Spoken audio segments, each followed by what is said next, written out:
Beyond the Gates spoilers for Monday, June 2nd, teasing that expected calm of a new week at Fairmont Crest lifts the veil on a series of revelations that threaten to upend every life connected to this seemingly idyllic community. As the morning sun filters through the tall windows of the Charity Donation Center, Catherine "Cat" Richardson stands frozen, her breath catching in her throat as she holds a weathered leather jacket in trembling hands. The sight of its frayed collar and the faint, familiar scent of cigarette smoke pulls her back to memories she cannot ignore. The memory of Leslie Thomas, the man whose shadow looms over the recent tragedy of Laura Peterson's fatal accident. Each crease in the jacket reveals a story: the time Leslie argued with his wife in that very garment, the scent of bourbon that clung to its lining after nights of reckless indulgence, and perhaps, buried within its pockets, secrets nobody has yet discovered. Kat's heart pounds as she glances around the dimly lit room filled with racks of donated clothes, each hanger a testament to someone's generosity or desperation. She forces herself to breathe, recalling why she came here in the first place. Only hours earlier, driven by a nagging suspicion and a sense of duty to clear her own name, she had followed a lead. The charity center often received leftovers from estate sales and family cleanouts. When she spotted the jacket, crumpled but unmistakable, she knew in an instant who it once belonged to. Every scrap of evidence she had spent the past week assembling led to a dead end unless she could prove this jacket belonged to Leslie. And now, as her fingertips brush across the coarse leather, cold fear seeps into her veins. This single piece of clothing might be her salvation, or it could entrap her forever. The plan formed in Kat's mind as carefully as a chess game. Deliver the jacket to the police. Let their forensic team connect it to Leslie through the tiniest of clues: blood spatter from the crash, residues of fabric fibers, perhaps a trace of Laura's blood hidden in a seam. But as she studies her reflection in the dusty pane of glass over a folding table, she realizes with a sinking feeling that her own fingerprints dominate the leather. She had rifled through its pockets before, convinced she might find something: an old photograph, a scribbled note, anything to tie Leslie to Laura's accident. But in doing so, she left fingerprints all over the lining. And now, when the police examine it, they will see Kat's prints on every edge, every label, and they will view her as complicit in tampering with evidence.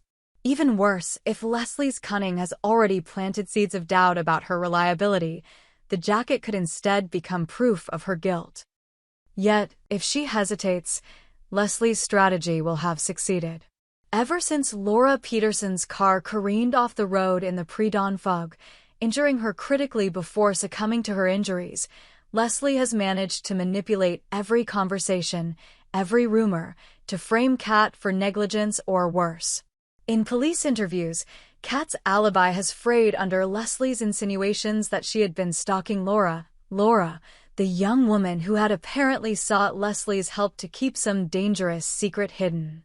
Kat had rushed to Laura's side the night of the accident, desperate to salvage any shred of truth, but arrived too late. Leslie had already slipped away, his obsession with power and control unmatched by anyone in Fairmont Crest. Now Leslie's connections, whispers of campaign donations, rumors of backdoor deals with local law enforcement, threatened to turn any shred of evidence against Kat, her own desperation to find proof ironically weaponized against her. Still, Kat steels herself. She cannot sit idle while Leslie continues to spin his web of lies. With the jacket tucked carefully inside a brown paper bag, its edges sealed, she steels her spine and departs the donation center. The narrow streets are quiet, the air heavy with the scent of early summer blossoms. Each step toward the Fairmont Crest Police Department echoes in her ears, her heart a drumbeat of dread and determination. As she pushes open the heavy glass doors of the precinct, the fluorescent lights overhead hum in a monotonous flicker. Officer Jacob Hawthorne, his square jaw shadowed by a day's stubble, looks up from a stack of paperwork as she approaches. His piercing gray eyes, ever watchful, assess her with a mixture of curiosity and concern. In the weeks since Laura's accident, Jacob has become both Kat's reluctant ally and her greatest skeptic. Torn between professional duty and the faint, nagging suspicion that Kat's frantic quest for justice might be more than the ravings of a woman caught in the crossfire. Kat places the bag on the counter, careful not to jostle it.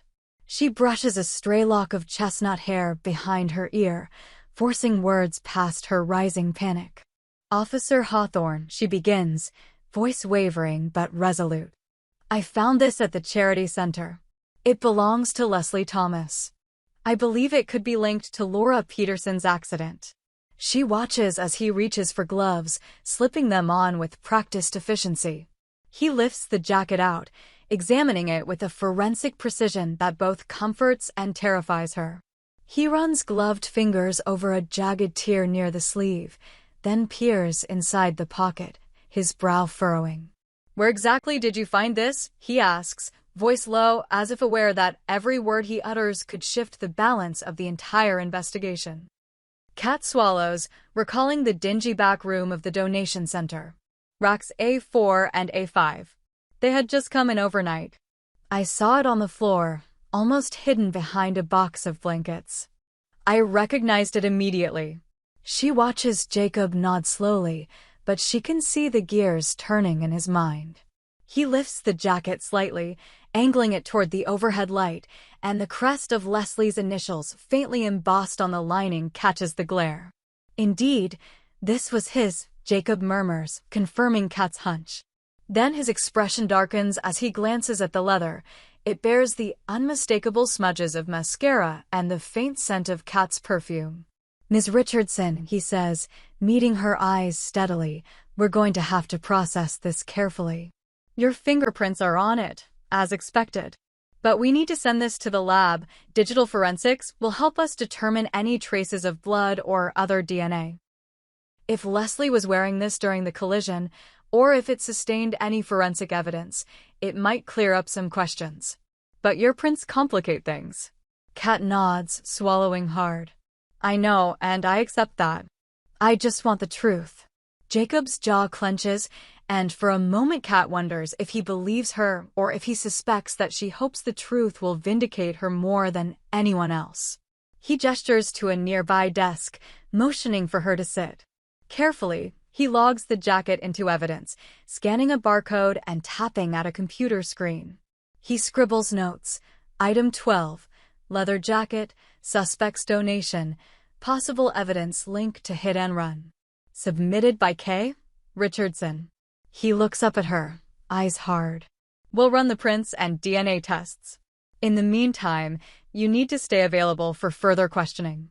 As she leaves the precinct, Kat feels the weight of every eye upon her, detectives whispering in the hallway, the clerk casting sidelong glances.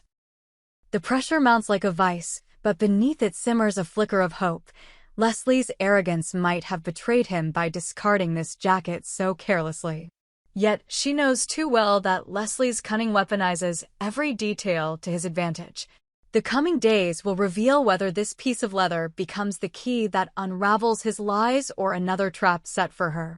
Across town, on the other side of Fairmont Crest, a different sort of reunion is taking place, one colored not by suspicion or investigation, but by generational bond and the bittersweet pangs of family dynamics. Vernon Dupree, a man whose broad shoulders and silver hair speak of years spent under the harsh northern lights of industry, sits quietly in a corner booth at the Crimson Spoon Diner. The late morning sun slants through the windows, casting a warm glow across the well-worn wood tables. Vernon's weathered hands curl around a steaming mug of black coffee as he watches the door, anticipation mingling with apprehension. His granddaughter, Chelsea Hamilton, approaches, her youthful stride confident, but tempered by a flicker of vulnerability in her hazel eyes. Chelsea slides into the booth opposite him, the corner of her lip quirking into a tentative smile. She sets down a paperback novel, one adorned with vibrant illustrations of mythical creatures, evidence of her passion for storytelling. Vernon's weathered face softens as he reaches across the table to fold her fingers in his. Their relationship has always been a delicate balance. He, the stoic patriarch who built his life from nothing in Fairmont Crest. She, the fiercely independent young woman determined to carve out her own path.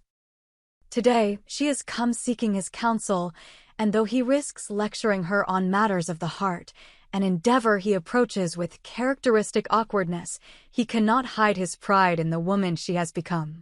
"How are you, sweetheart?" Vernon asks, voice hushed. The din of clinking dishes and murmured conversations around them seems to fade away. Chelsea exhales, her fingers tapping on the table. "Grandpa, I need to talk," she says, tentatively. She leans in, lowering her voice as if the worn-out jukebox in the corner might overhear. "It's about Michael. We've been seeing each other." Vernon's eyes soften at the mention of her first serious boyfriend. Michael, he knows, is a promising young journalist who recently returned from college, his ambition matched only by his devotion to Chelsea. Yet Vernon senses that the depths of Chelsea's feelings run deeper than mere young infatuation, that she wonders if this might be the real thing, the first stirrings of a lifelong commitment. "I see," Vernon murmurs, gesturing toward her untouched pancakes. He scans her face, as though searching for a telltale sign of distress. "How do you feel about him?" Chelsea's smile flickers uncertainly. "I think I love him," she admits, voice trembling with the weight of her confession. "But there's something he hasn't told me, something from his past. And I'm afraid it might change everything between us." Vernon's brow furrows, protective concern igniting a fire in his chest. He leans back, taking a measured sip of his coffee as he considers how to counsel her without dismissing her feelings.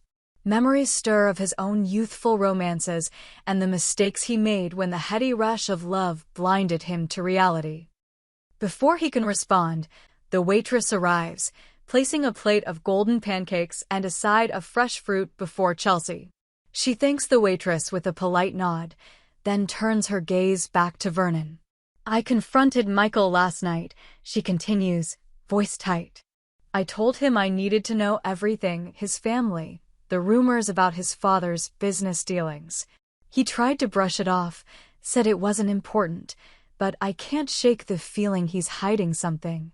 Vernon's jaw sets. He recalls Michael's quiet intensity, the way he had looked at Chelsea across the picnic table at their senior year graduation party, as though she were the only person in a crowded room.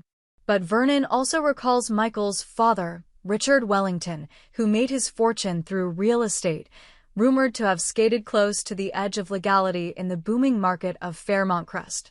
If Michael's family skeletons loom large, what toll might they take on Chelsea's heart?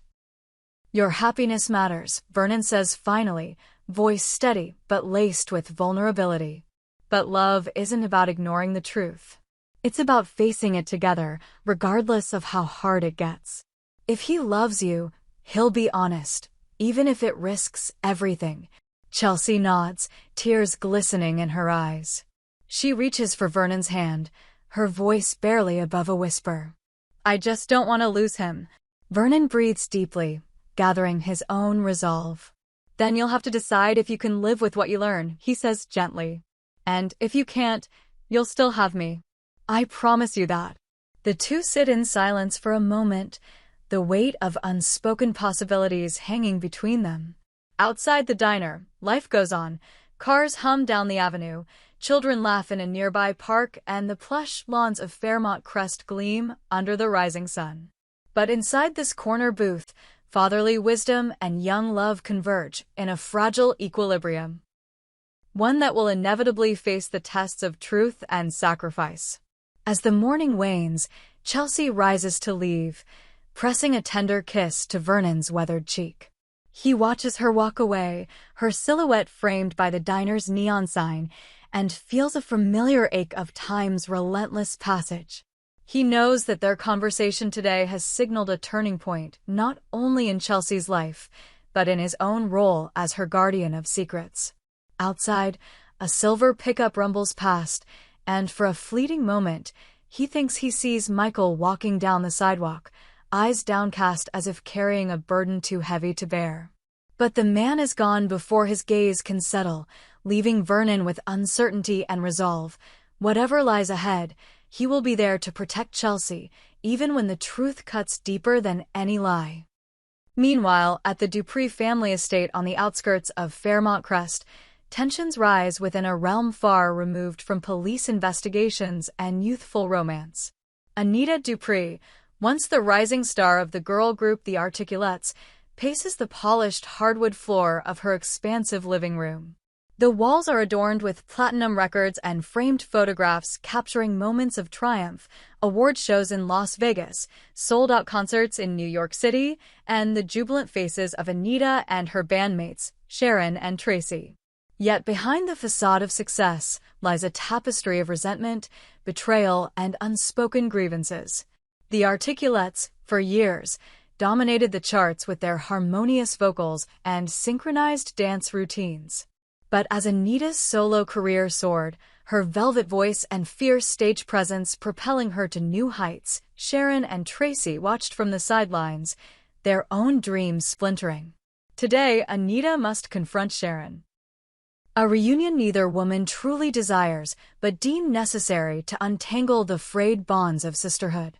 Sharon arrives at the estate wearing a tailored pantsuit in a muted gray, as though armor against the storm she senses is brewing.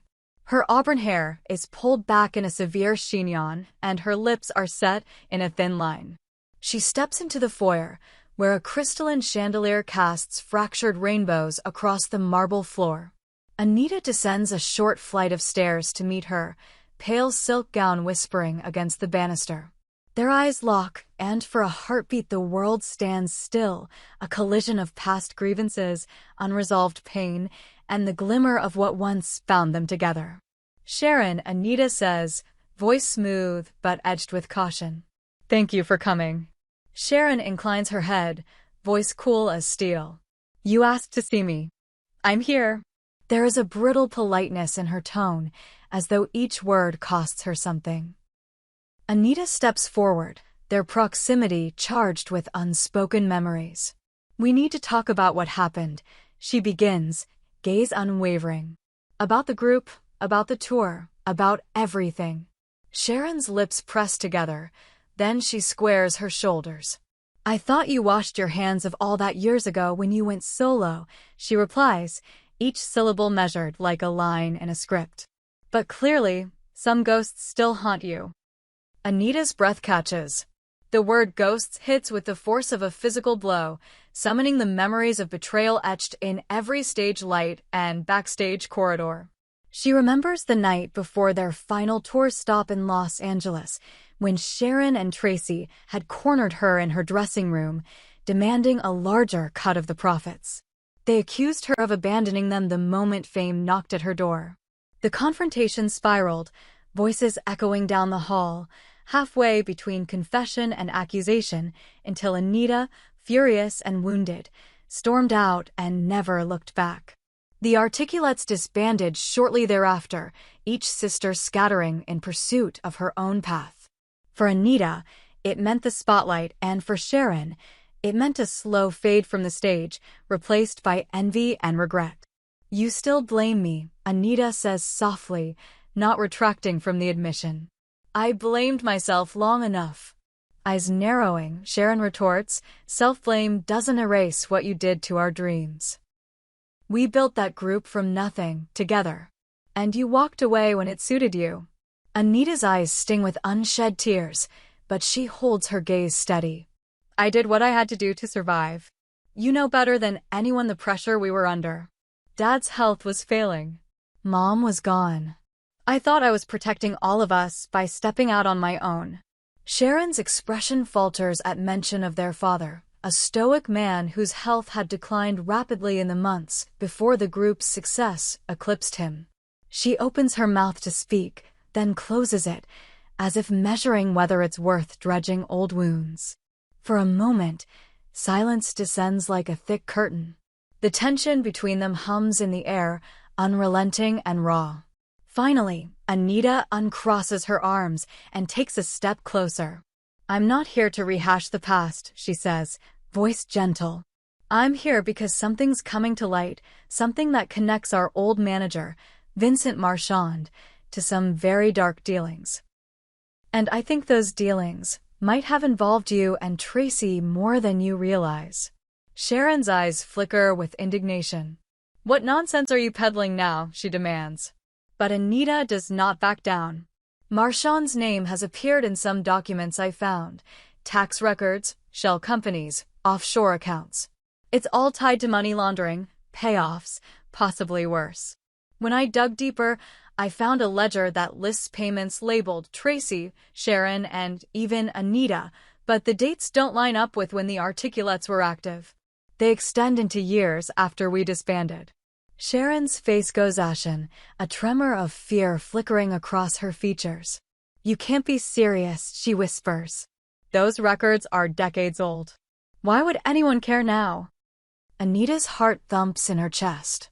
She knows she's wading into dangerous waters. Because someone's coming after Marchand's beneficiaries, she says, voice low. And if they're looking for loose ends, they might target anyone with his name tied to them. That includes you and me. Sharon's eyes widen, the veneer of arrogance cracking.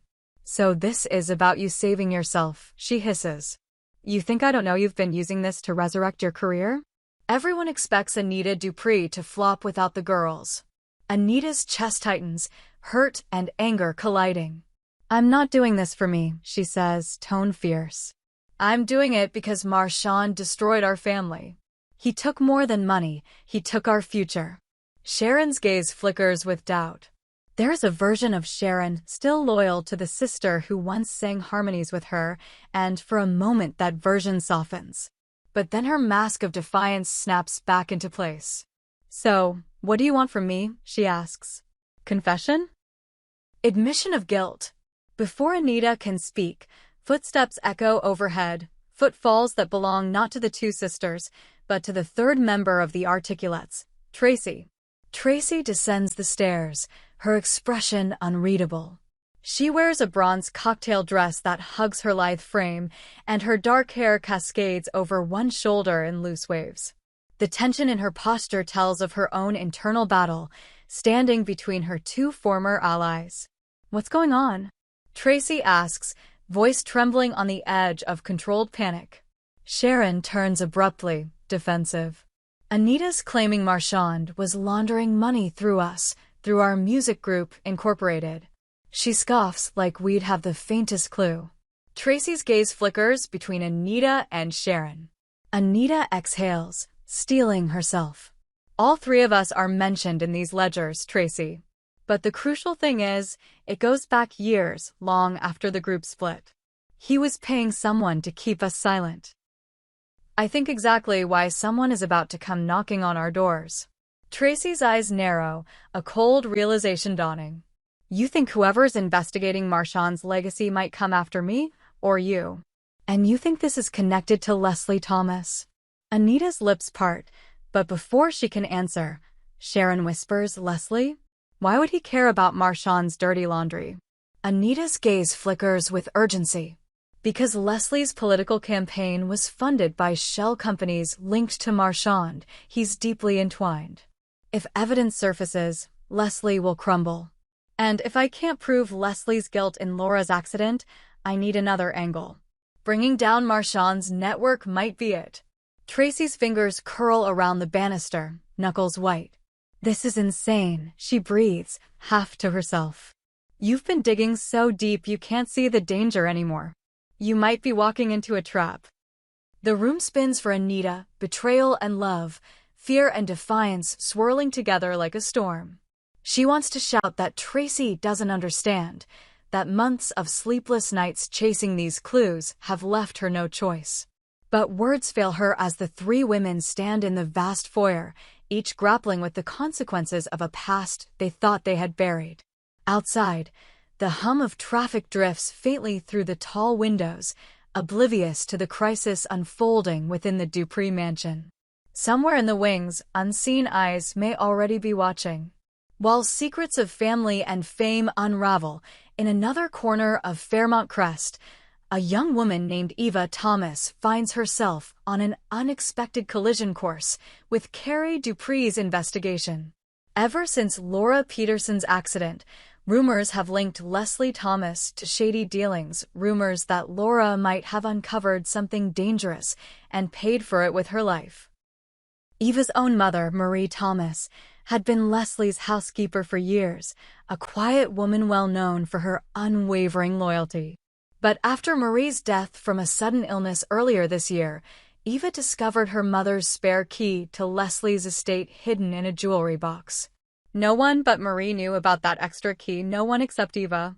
On the night Laura's car flipped and burst into flames, Eva prowled the darkened hallways of her mother's home, fixated on a secret she had stumbled upon days earlier, Marie's hastily scrawled note mentioning Leslie's involvement in something big that was about to blow up. Panicked by the prospect of danger, Eva hatched a reckless plan to sneak into Leslie's house that very night, searching for evidence her mother had collected, perhaps photographs, documents, or recordings that could expose Leslie's darkest deeds. Heart hammering in her chest, she slipped out after dinner, the spare key cold and heavy in her palm. The moon hung low, casting a silver glow over manicured lawns as she crept through the hedges dividing the Thomas and Hawthorne estates, her breath shallow as though it might give her away at any moment. When she reached Leslie's front door, she pressed a trembling hand against the wood, then inserted the key. The lock clicked, and she slipped inside, her gaze darting around the grand foyer. The mansion's opulence was at odds with the menace she felt, chandeliers dripping crystals, Persian rugs soft beneath her sneakers, but something in the air set her nerves on edge. She moved down the hallway toward Leslie's study, recalling her mother's description of files hidden beneath a false bottom in the mahogany desk. Every creak of the floorboards echoed in the silence, and when she reached the study door, it was ajar, unlocked, as if inviting her to step in. Her pulse thrummed as she raked books off the mahogany desk, pulling drawers to reveal a secret compartment lined with felt. Her fingers found a leather-bound folder, its pages thick with notes and photographs documenting Leslie's clandestine meetings with local officials, notes her mother had painstakingly gathered before her death. Eva's heart soared at the realization. She held the proof her mother had risked everything to collect. But as she flipped through the pages, a sudden crash from upstairs sent her blood freezing. Heavy footsteps thundered down the grand staircase, and the echo of a man's voice, Leslie's voice, cut through the silence. Panicked, Eva shoved the folder into her backpack and bolted for the door, but her sneakers snagged on the corner of the Persian rug. She stumbled, cursing under her breath as she righted herself. In that instant, Leslie appeared at the top of the stairs, his features contorted with rage when he spotted her.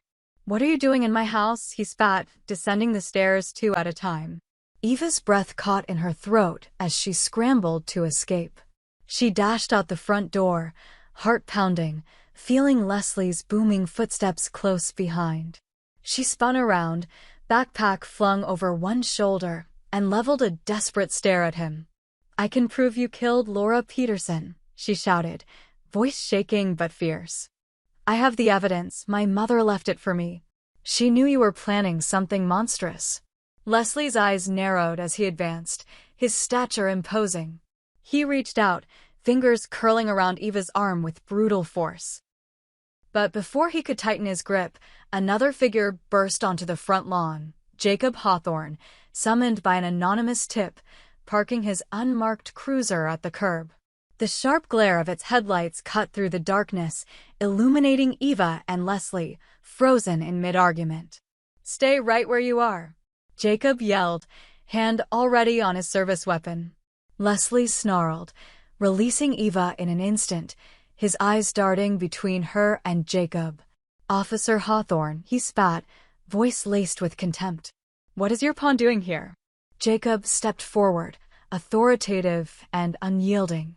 "Ms. Thomas claims to have evidence regarding Laura Peterson's accident. I suggest you let me see your hands and that folder." Leslie's lips curled into a feral smile. "She's lying." fabricating stories to get herself in the limelight. Eva stumbled forward, tears streaking her cheeks. "Don't listen to him," she cried. "He's lying. He's the monster responsible for Laura's death."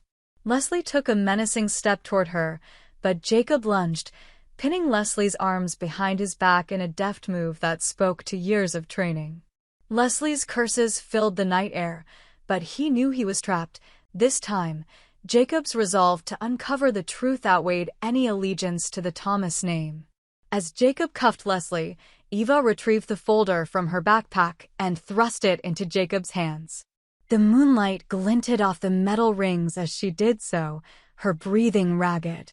Jacob flipped open the folder, eyes widening at the damning documents.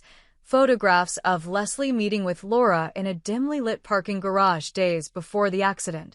Transcripts of threatening voicemails.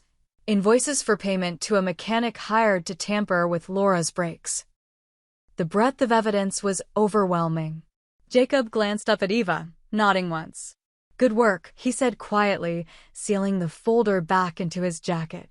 But in the back of Kat's mind, somewhere beneath the anxiety over her own tangled fingerprints, lay the nagging suspicion that Leslie's arrest here might be only a piece of the puzzle. As sirens wailed in the distance and Leslie's curses echoed down the street, Kat had no idea that every revelation today would set off a chain reaction that reached far beyond this single arrest. She did not yet know that Vernon and Chelsea's precarious truths would soon collide with Anita and Sharon's fractured legacy, nor that Eva's daring risks would unleash secrets capable of shattering reputations. All she could feel was the cool wind on her face as she stepped out of the precinct earlier, the weight of possibility heavy on her shoulders. The day was far from over, and with each heartbeat, the stakes grew higher. The coming hours would demand courage, sacrifice, and the unwavering belief that, beyond every gate, the truth could set them all free or destroy them entirely.